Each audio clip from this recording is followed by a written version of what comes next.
On the fourth day of our trip, we decided to go to Disney Sea, which we had to actually take a Disney train to get from the main park over to Disney Sea because it was a decent amount of walk.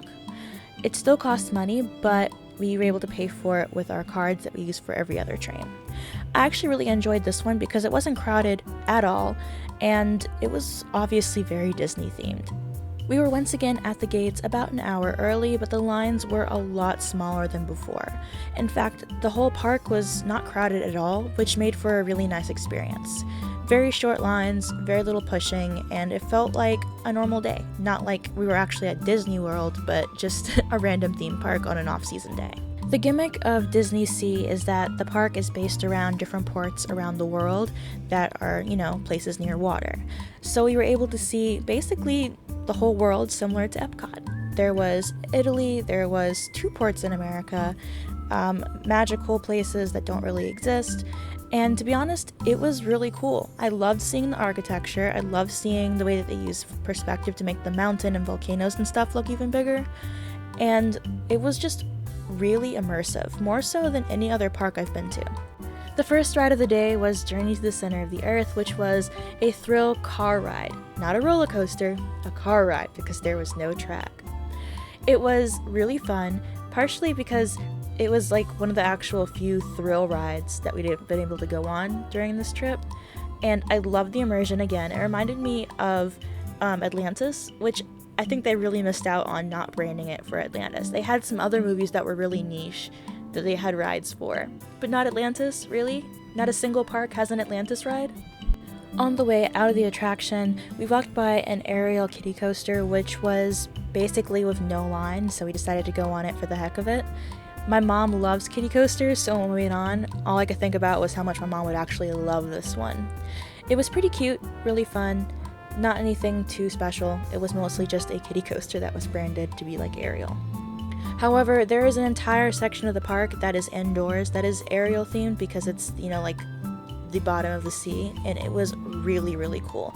We only walked by the outside here, but it immediately caught my eye because it looks really imaginative and I love how original it looks. Our next stop was the Indiana Jones ride, which was another thrill ride that I didn't dare hold my camera through. Although it turns out I could have, because the most we really had were some jerks and jolts. It wasn't nearly as bumpy as I thought it would be. I loved the atmosphere, I loved the decorations and everything. I've actually only seen one Indiana Jones movie, but I definitely felt like I was a part of the movie. The Jasmine's Flying Carpet ride was another chance of opportunity because it was right there and there really wasn't a line for it. It's one of those up-down spinny rides that you can find at pretty much any amusement park, but of course the rescanning brings back the nostalgia and, why not? Our next ride was by Sinbad, which was a character which is apparently very popular in Japan, but one that I've never heard of before. It's obviously based in the Middle East, and is kind of a typical adventure or hero's journey story.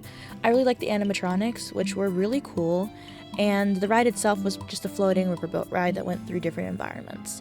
Overall, pretty immersive, and I really love the chibi style of the robots. Next up was 20,000 Leagues Under the Sea, which was a really cool ride because they really put effort into making it feel like you were going into a submarine. They had a window where there's a bunch of bubbles going up to simulate going underwater. They had the ride somehow feel like it was entering water. It was way too dark for me to record anything good, but you can just see the way it looks heading down the spiral ramp to get there, and you can see exactly how immersive and how much effort they put into it. It's one of those rides that's very, very distinctive that you couldn't mistake for another ride at a different theme park. I know it's kind of silly to record a bathroom, but I just found the toilet with all of its different options to be really amusing, especially because the first time I'd ever heard of a toilet like that was, through parody, and wow, it really exists like that.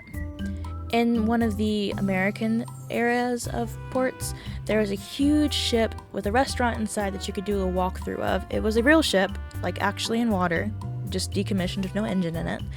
And it definitely reminded me of the Titanic, to where the first thing that I saw, I was like, oh, Titanic, right? And it's not the Titanic, it's just a boat. But it's still a pretty cool boat.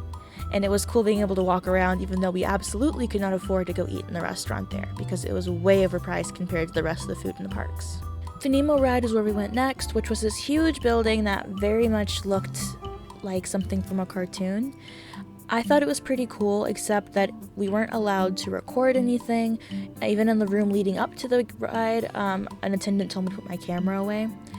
I think that it was pretty cool, one of those 4D rides that my mom likes so much, and I think it probably would have been even better if I could have understood some of the jokes. But as per usual with these stories, you can generally guess the gist of it just because of the typical archetypes these stories follow. After this, we took a one-way train ticket to get back to the other side of the park. This saved us quite a bit of time walking and let us have a nice leisurely view of all the attractions we'd previously gone on. In the Fake Italy area, they had gondola rides, which were really neat. I love the architecture in this area because I've been to Italy, and the buildings looked really close. It was a really nice little miniature Italy and a nice little boat ride, even though it was kind of hot and I definitely would have appreciated having some shade.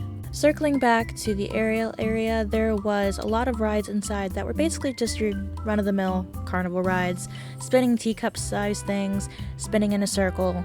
Not anything too much to write about, it was mostly just the immersion of the area itself, which was meant to make you feel like you were underwater. It was really cool. I liked how it was indoors because it gave us a nice reprieve from the heat outside, as well as just the effort that went into making this place so unique.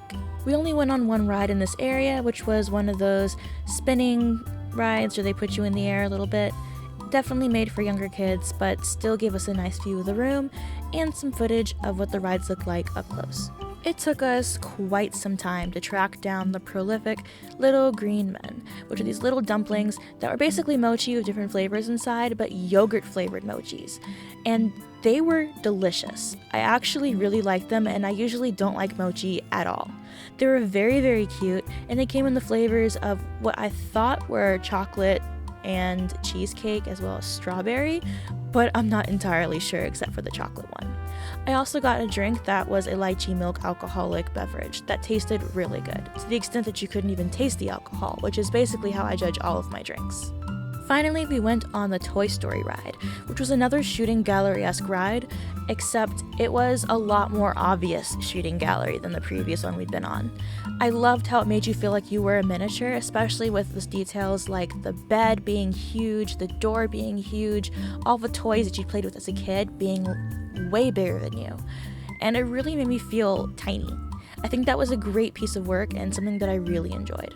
Although my friends stopped to watch the final show, I got cold and it was very, very windy, so I stayed inside the deli until it was time to go.